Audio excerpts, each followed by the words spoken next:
하나님께 박수로 영광 올려드립니다. 예수 그 이름은 우리를 향한 하나님의 사랑의 실체입니다. 하나님의 사랑의 분명한 증거입니다. 그 예수님이 우리 안에 계시고 예수님이 계시다는 것은 우리 안에 하나님의 사랑이 있는 줄 믿습니다. 오늘 예수 그리스도로 충만하시고 성령으로 충만하시기를 주의 이름으로 축복합니다. 자, 오늘은 본문을 통해서 성령의 샘물과 강물 이런 제목으로 말씀의 은혜를 같이 나누겠습니다. 제가 예전에 제 청년 사역을 할 때 인도네시아의 현장 탐방, 선교 현장 탐방을 방문한 적이 있습니다. 근데 그때 이제 비교되면서 느꼈던 그 기억이 있어요.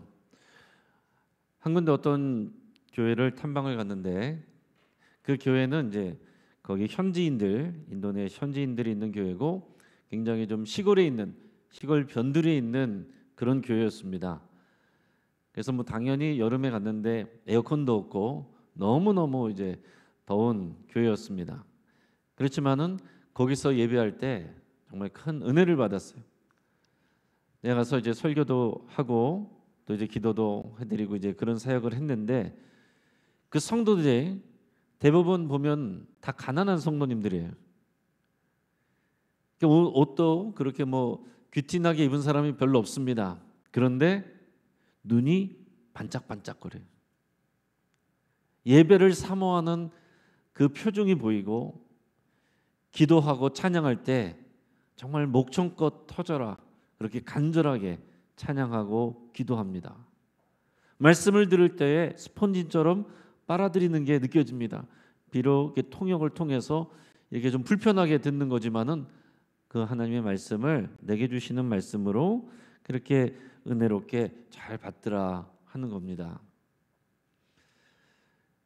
그런 일정 중에 다른 교회를 또 갔는데 그 교회는 도심에 있는 교회였습니다. 도심에 있는 교회인데 규모가 이제 상당한 교회였고 우리 교회 본당도 우리 교회 정도 되는 그런 시설도 잘 갖춰진 교회였습니다. 거기에 성도들은 대부분 중산층 이상의 좀 잘 사는 성도님들이었어요. 그래서 교회도 또 시설도 좋고 깔끔하고 영상 시설도 잘 돼 있고 우리 한국 교회하고 별로 다를 바가 없습니다. 근데 분위기가 한국 교회에 처져 있는 분위기하고 다를 바가 또 없는 거예요.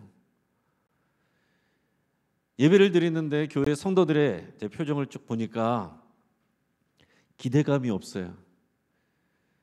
그래도 이제 외국인들이 온 거잖아요. 외국인들이 와서 탐방도 왔는데 이제 그런 팀들이 많이 왔던 것 같습니다.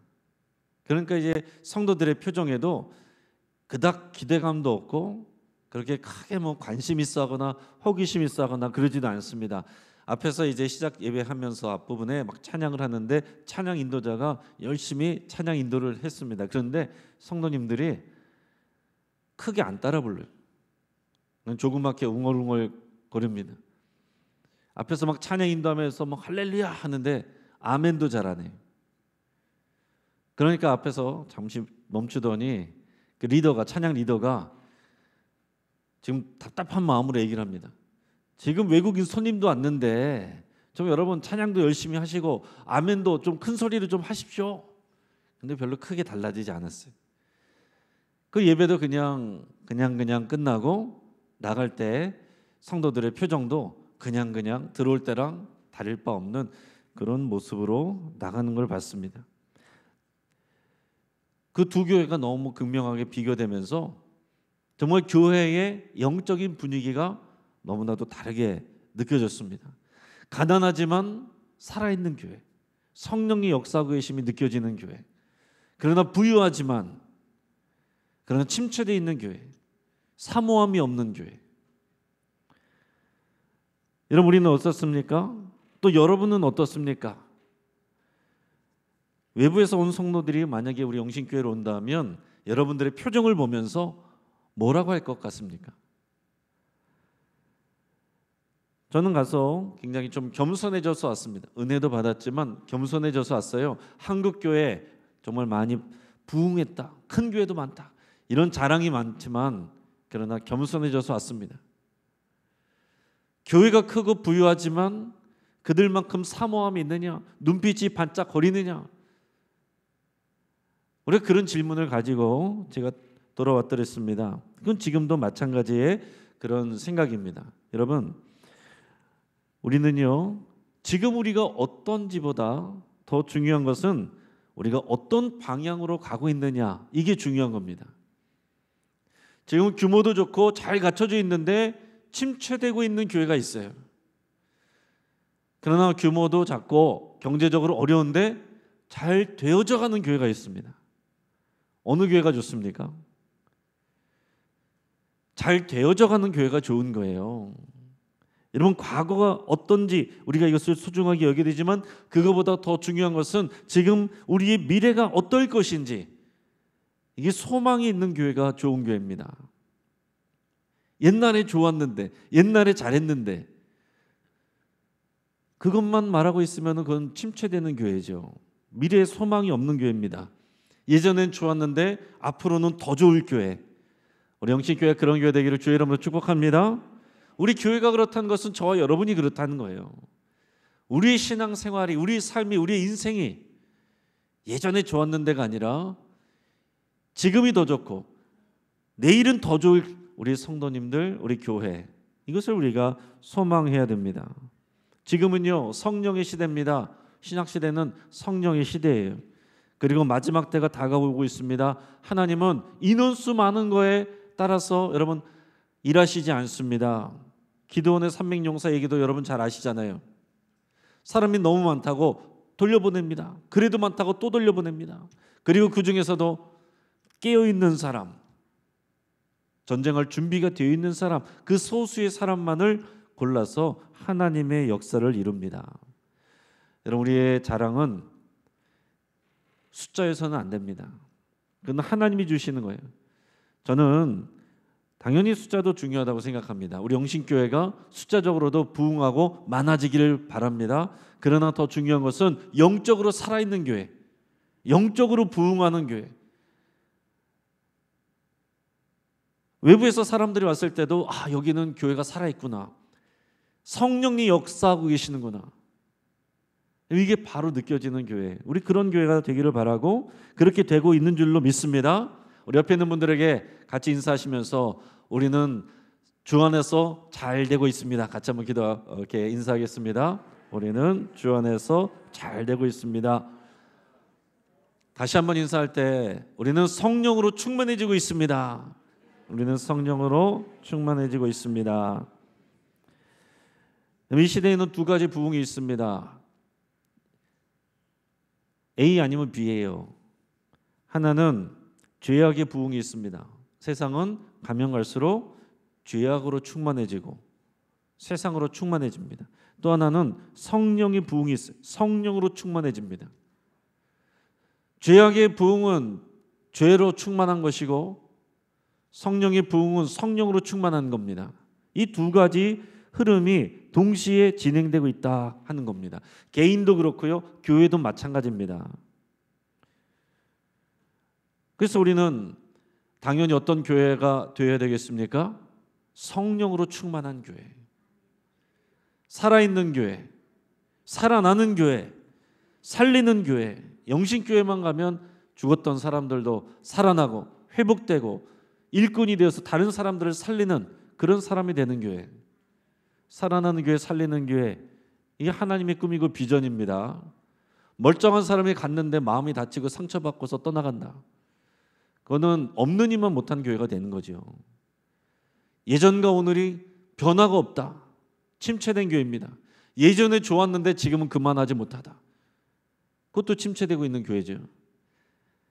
예전에 좋았는데 그러나 더 좋아지는 교회, 더 소망 있는 교회, 우리 교회 좋은 교회, 영신교회인 줄을 믿고 또 그렇게 성령 충만해지기를 또 간절히 바라고 소망하고 축복합니다. 저는 정말로 간절히 그렇게 원합니다. 그렇지 않으면 목회는 뭐가 되겠습니까? 목회는 그냥 밥벌이용인데, 밥벌이용 직장이 되는 건데, 그러려면 뭐하러 교회에서 목회합니까? 회사를 다니든지 장사를 하죠, 사업을 하죠. 돈 벌고 잘 먹고 잘 살려면 그거 하면 되지, 뭐하러 힘들게 눈치 보면서 목회를 합니까? 이게 더 귀한 거고 소중한 것이고 좋은 것이기 때문에 하는 거지요. 하나님이 기뻐하시는 일이고 하나님이 원하시는 일이고 하나님이 함께 하시는 일이고 하나님께서 능력 주시는 일이니까 하는 것이고, 또 여러분들이 사역으로 쓰임 받는 것도 다 똑같은 것입니다. 우리가 세상으로 충만하든지 또 성령으로 충만하든지 하는데, 말세가 되면 될수록 죄악으로 충만해지고 세상으로 충만해지는 그런 일들이 있을 거라고 성경은 분명히 말씀하고 있습니다. 디모데후서 3장 1절에서 5절까지 말씀을 우리가 요즘 시대, 그리고 요즘 시대의 우리 교회들 생각하면서 같이 1절부터 5절까지 같이 읽어봅니다. 너는 이것을 알라. 말세에 고통하는 때가 이르러 사람들이 자기를 사랑하며 돈을 사랑하며 자랑하며 교만하며 비방하며 부모를 거역하며 감사하지 아니하며 거룩하지 아니하며 무정하며 원통함을 풀지 아니하며 모함하며 절제하지 못하며 사나우며 선한 것을 좋아하지 아니하며 배신하며 조급하며 자만하며 쾌락을 사랑하기를 하나님 사랑하는 것보다 더하며 경건의 모양은 있으나 경건의 능력은 부인하니 이 같은 자들에게서 네가 돌아서라. 아멘. 2000년 전이나 지금이나 동일하게 우리가 적용되어야 되는 말씀인데, 2000년이 지났으니까 그때보다 지금은 어떻겠어요? 더 심하죠. 여러분 한 절 한 절 읽어보면 한 어구 다 읽어볼 때마다 정말 이 시대가 딱 그렇습니다. 이 시대의 현대인들이 딱 그렇습니다. 한국 교회도 이런 모습들이 보입니다. 여러분 우리 자신에게 적용을 해야 돼요. 교회 다니고 있다라고 해서 저절로 성령으로 충만한 게 아닙니다. 교회 다니고 있는데 세상으로 충만해질 수 있다는 거예요. 여러분 이 말씀은 세상 사람들에 대해서 말하는 게 아닙니다. 교회에 대해서 말하는 것입니다. 성도들에 대해서 말하는 거예요. 경건의 모양은 있으나 경건의 능력은 없는 자니. 믿음이 없는 사람들은 경건의 모양도 없죠. 믿는 자에게 하는 얘기고 교회에 대한 이야기입니다. 오늘날 우리가 한국교회가 우리가 하나님의 은혜로 특별한 은혜를 받은 한국교회이고 특별한 성장을 이룬 교회입니다. 그러나 유럽보다도 훨씬 더 빠르게 부흥했지만 훨씬 더 빠르게 침체되고 있다는 것이 공통적인 평가예요. 모든 것이 빨랍니다. 부흥도 빨랐는데 침체되는 것도 빠르고 있습니다. 우리는 정신을 바짝 차려야 됩니다. 어제와 오늘이 똑같고 오늘과 내일이 똑같은 게 아닙니다. 반복되는 게 아닙니다.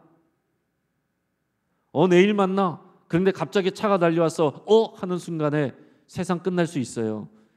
눈 떠보니까 하나님 앞이고 그리스도의 심판대일 수 있는 겁니다.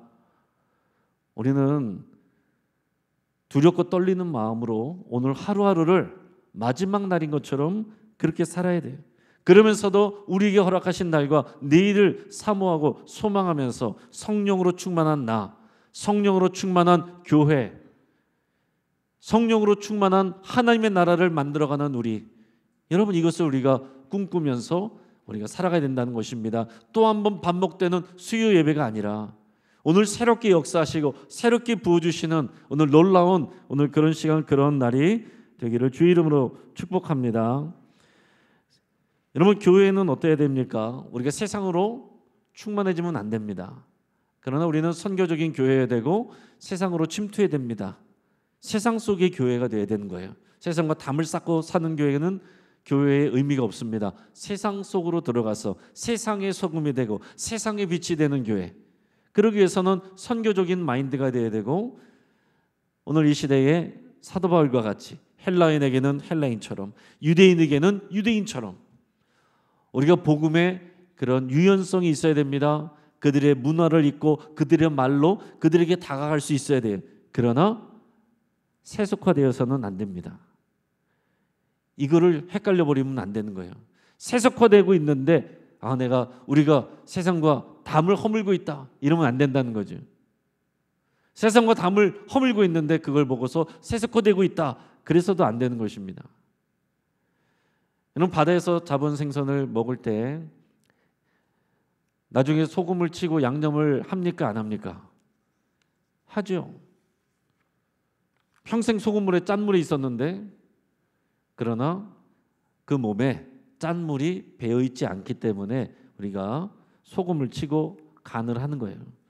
우리는 세상 속에 있지만 세상으로 물들지 않는 우리는 하나님 나라의 백성으로 정체성으로 살아가는 사람들입니다.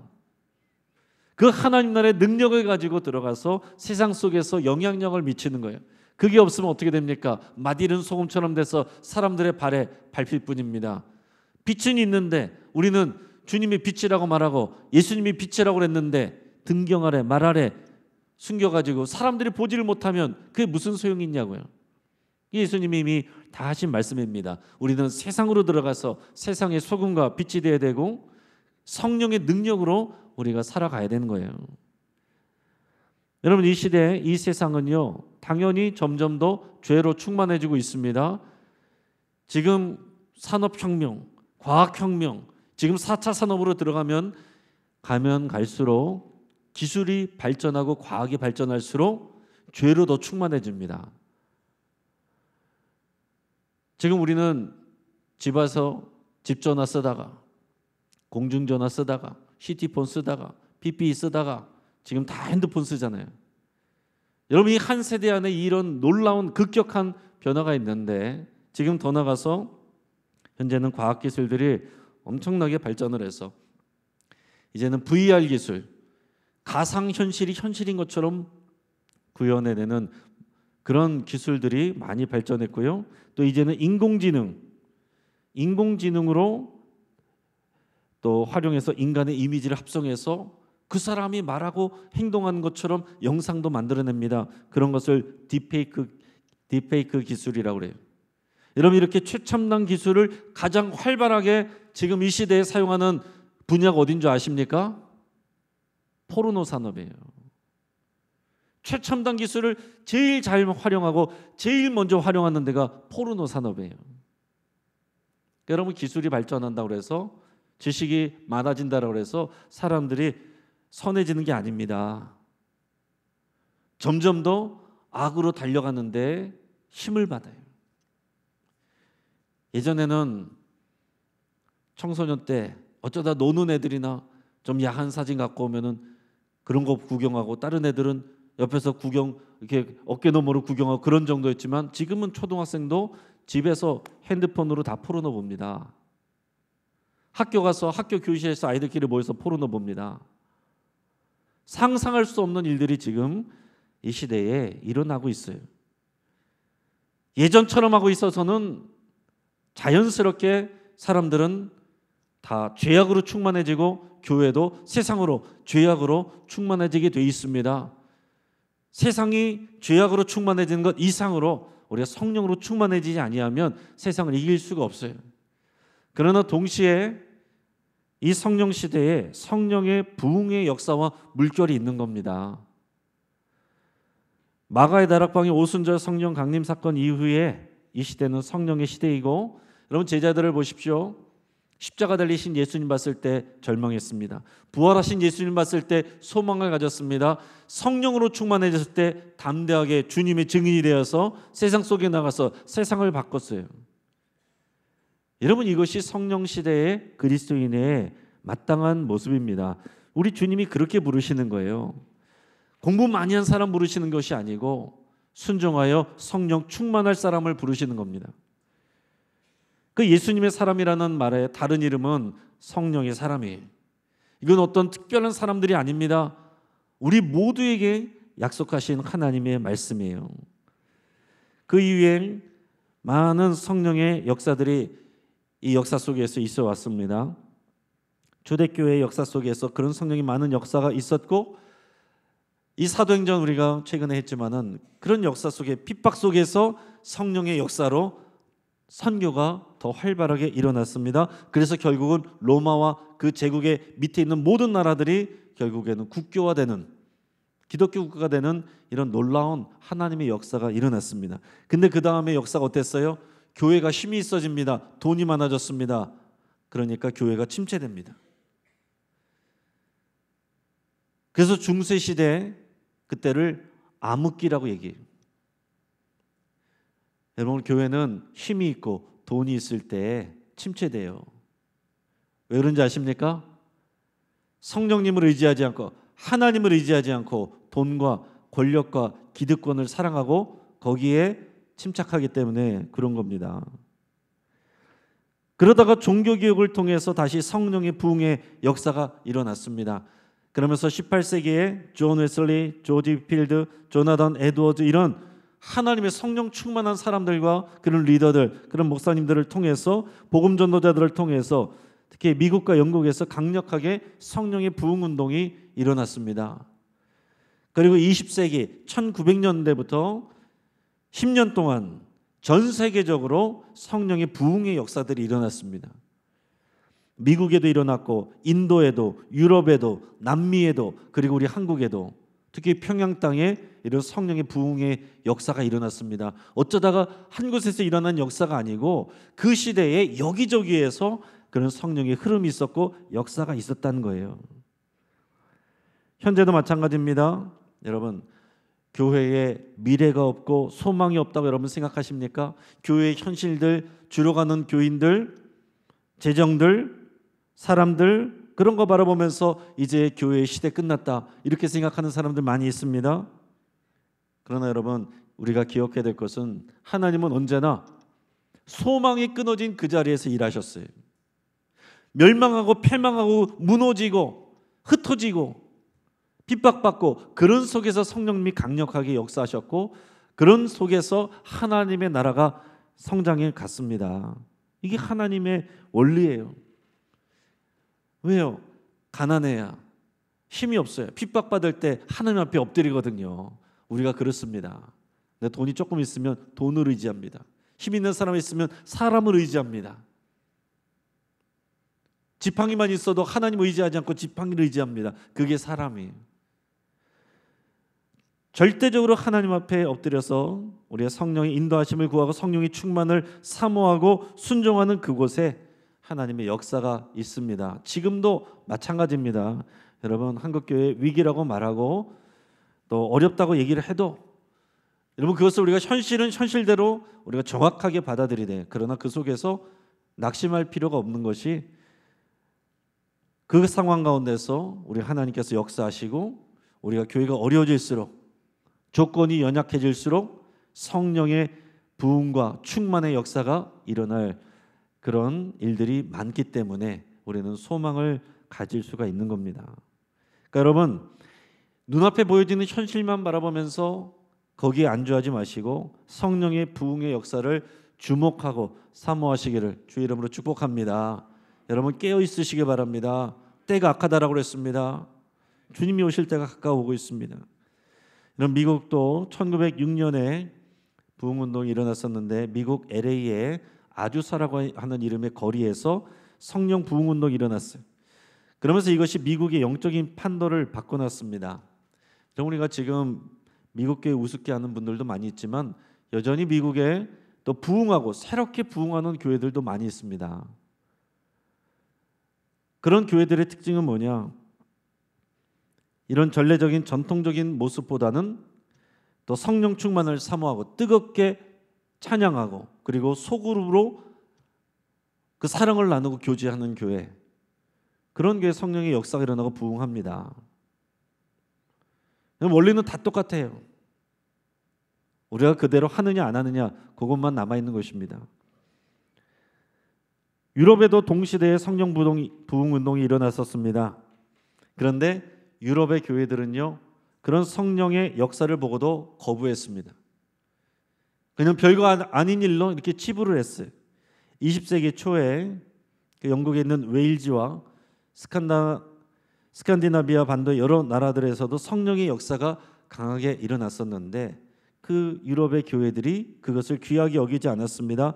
당시 또한 독일에도 그런 일이 있었으나 독일 교회 지도자들은 성령의 역사를 완강하게 거부했습니다. 그러면서 우리는 성령과 관계된 어떤 것도 원하지 않는다 이렇게 얘기했어요. 그 결과 교회는 쇠퇴했고 자유주의 신학의 온상이 됐습니다. 결국 1930년대 독일의 나치당이 권력을 잡았을 때 교회들이 그것은 분명히 하나님의 뜻에 반하는 일이란 것을 머리로는 분명히 알았음에도 불구하고 그것은 그 뒤에 사단이 역사한다는 것을 알면서도 싸우지 못했습니다. 싸울 능력이 없는 거예요. 성령으로 충만하지 않으니까 싸울 능력이 없는 것입니다. 미국 교회도 그럴 뻔했지만 성령 충만한 이 부흥의 약속을 믿고 기도의 우물을 계속 판 사람들이 있었습니다. 순종하는 사람들이 있었습니다. 그래서 미국 교회는 지금도 여전히 역사가 있어요. 우리도 마찬가지입니다. 여러분, 우리 한국 교회는 특별한 하나님의 은혜를 받은 나라이고 하나님의 특별한 역사와 그런 하나님의 행하신 일들이, 그 부흥의 일들이 많은 나라입니다. 이제 그것을 우리가 추억으로 돌릴 때가 아니라 우리의 오늘로, 그리고 우리 내일로, 우리 소망으로 우리 붙들어야 됩니다. 그걸 누가 하겠습니까? 이 말씀을 듣는 저와 여러분들이 이 자리에서 시작을 하는 거죠. 이 말씀을 안 듣는 사람들이 어떻게 하겠습니까? 말씀을 듣고 결단하는 사람들이 하는 거죠. 우리가 시작인 거예요.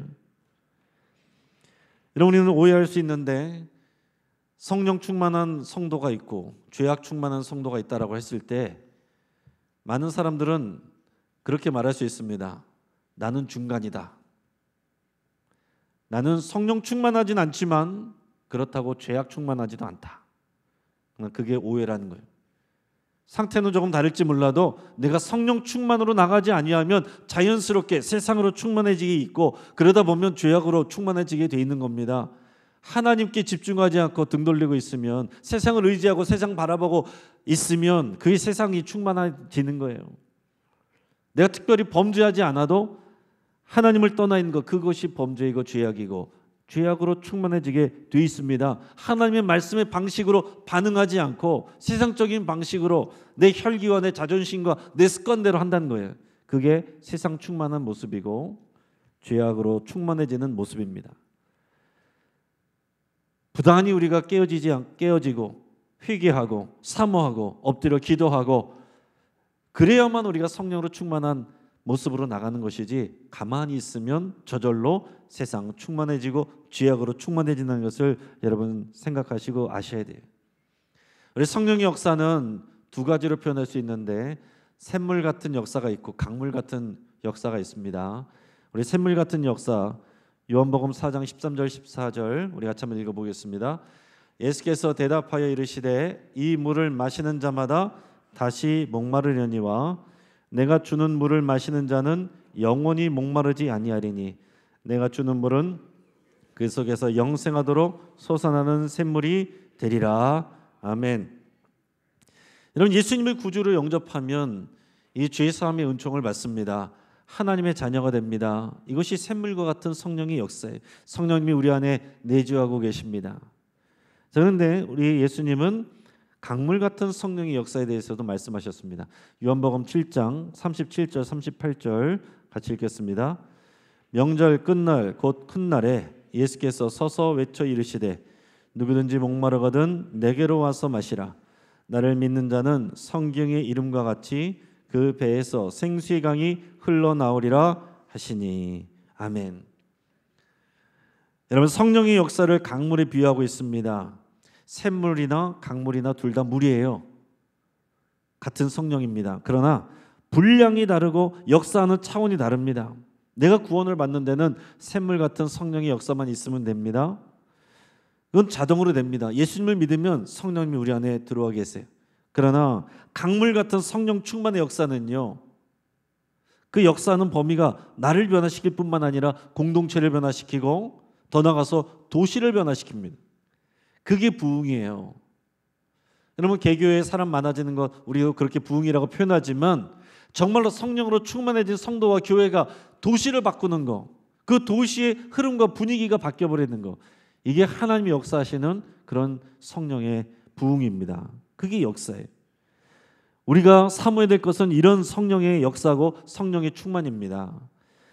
성령의 역사는 샘물과 같은 내주하시는 성령님의 역사, 강물처럼 또는 위에서 부어지는 성령님, 또 갈라지는 불의 혀처럼 능력으로 임하는 성령님, 두 가지 역사가 다 있는 겁니다. 우리 안에 성령님이 계시지만 가만히 있으면 성령 충만이 저절로 되지 않아요. 분명히 주의 말씀을 약속을 알고 하나님의 뜻인 줄 알고 사모하고 간구하고 기다리고 기도하는 자에게 성령 충만의 역사가 임하는 겁니다. 여러분, 우리가 태어나면 아기는 당연히 자라야 되죠. 음식도 먹고 자라가야 됩니다. 자라지 않으면 부모의 근심이 됩니다. 우리 그리스도인들도 마찬가지예요. 구원받고 10년 전이나 오늘이나 내일이나 똑같다면 하나님의 근심거리가 되는 겁니다. 우리는 자라가야 되는데 말씀을 먹고 자라가고 성령의 충만을 받고 능력을 받아서 힘이 있어지는 겁니다. 아는 것과 믿는 것과 능력이 같이 일치가 되어야 돼요. 저는 우리가 그런 성도가 되기를 바라고 그런 교회가 되기를 바랍니다. 우리 교회가 잘 돼서 다른 교회들이 부러워하는 교회 정도가 아니라 우리 교회 때문에 성령의 역사가 이 도시를 뒤엎고 그래서 다른 교회들도 다 부흥의 역사가 일어나고 이 도시 분위기가 바뀌어버리는 그런 교회가 되기를 바라고 그렇게 기도합니다. 여러분도 그런 마음을 그런 소망을 품기를 축복합니다. 성령 충만 받으면요 여러 가지 힘들이 생깁니다. 성령 충만을 받으면 승리할 수 있는 힘들이 생깁니다. 먼저 죄에 대해서 승리할 수 있는 힘이 생겨요. 성령 충만 받지 못하면 죄에 항상 집니다. 성령 충만 받으면 마귀에 대해서 승리할 수 있습니다. 두려워하지 않습니다. 세상에 대해서 승리할 수 있습니다. 세상의 유혹과 세상의 미혹을 이길 수 있습니다. 또 자기 자아에 대해서 승리할 수 있어요. 내 자존심과 내 고집에 무너지는 것이 아니고 내 본성과 내 자존심과 내 습관을 뛰어넘을 수 있다는 얘기예요. 더 나아가서 성령 충만함을 받으면 의심이 사라지고 믿음의 확신이 생겨납니다. 예수님을 증거하는 전도의 능력을 받게 됩니다. 성령 충만하면 기도의 능력을 받게 됩니다. 기도가 달라집니다. 성령 충만 받으면 원수도 사랑할 수 있는 힘이 생깁니다. 하나님 나라와 교회를 위해서 봉사할 수 있는 능력이 생깁니다. 내 힘으로 하는 게 아니에요. 여러분, 뭐든지 주의 일은 내 힘으로 하면 다 지칩니다. 상처받습니다. 성령 충만함을 받아서 주의 힘으로 하는 거예요. 그러려면 나는 완전히 주 안에서 엎어지고 나는 못하지만 주님이 하십니다. 성령으로 충만케 하여 주옵소서. 내게 능력 주시는 자에서 내가 모든 것을 할 수 있습니다. 여러분, 이 고백을 하는 겁니다. 나는 주 안에서 아무것도 아닌데 능력 주시는 자 안에서 모든 걸 또 할 수 있습니다. 주님이 하십니다. 여러분, 이 고백을 하는 거죠. 1907년 평양 대부흥운동 이 얘기를 여러분이 다 아십니다. 그 당시에 우리 교회들은 한국 교회들은 영적으로 많이 황폐하였다고 그럽니다. 그래 하디 선교사의 기록에 따르면요, 하디 선교사가 한국 교회들을 순회하고 돌아와서 가슴을 치며 기도했다고 그러고 기록하고 있습니다. 그 당시에 한국 교회 성도들이 어땠냐면 복음을 듣고 예수님을 믿는데 성도들이 주일 예배에 잘 참석하지 않더래요. 주일 예배를 쉽게 여기더랍니다. 그리고 성적으로 방종했습니다. 교회 다니는 것 따로, 성적으로 자기 마음대로 하는 것 따로, 공금 횡령하는 일도 스스럼 없이 하더라는 거예요.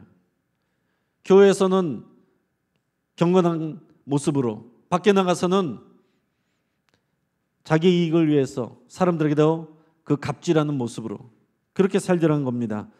그리고 교인들끼리 다툼이 심하더라는 거예요. 그래서 하디 선교사 이것을 보면서 가슴을 쳤대요. 그런데 1907년에 성령 부흥운동 역사가 일어났는데 말씀 사경이었어요. 말씀을 들을 때 선교사부터 또 길선주 목사부터 회개의 고백을 하면서 성령의 기름 부으심이 일어난 겁니다. 말씀을 들을 때, 회개할 때, 기도할 때 거기에 성령이 충만함의 역사가 일어났어요. 그래서 그 당시에 평양의 분위기 자체가, 도시 자체가 바뀌어버렸습니다. 평양 거리마다 여러분 술집이 다 없어지고 믿는 자들이 다 첩을 정리해버리고 노비를 놔주고 술 담배를 끊어버리고 교회마다 교인들이 늘어나고 넘쳐나고, 이것이 실제적인 성령의 부흥의 역사입니다. 성령이 임하고 나니까 사이가 나빴던 선교사하고 한국교회 지도자들이 회개하며 하나가 되고 서로 용서했습니다. 성령 충만을 받으니까 교인들끼리 서로 미워하던 것을 가슴을 치며 통곡하고 회개했습니다. 성령 충만을 받으니까 교인들 중에 며느리를 미워했던 시어머니가 며느리에게 용서를 빌고, 시어머니를 미워하던 며느리가 시어머니에게 용서를 비는 일들이 일어났습니다. 성령 충만함을 받으니까 돈을 빌리고 안 갚던 사람이 당장 돈을 마련해서 빌린 돈을 갚으며 용서를 구했습니다. 여러분, 이게 성령의 역사예요. 교회에서는 내가 은혜 받고 바깥에서는 전혀 달라지지 않은 세상 사람들하고 구별되지 않는 모습으로 살아가는 것, 세상으로 충만해지는 것이고 죄악으로 충만해지는 것입니다. 오늘부터, 오늘 이 시간부터 우리 성령으로 충만해지는 성령의 부흥을 사모하는 저와 여러분 되기를 주의 이름으로 축복합니다. 기도하겠습니다. 하나님 아버지,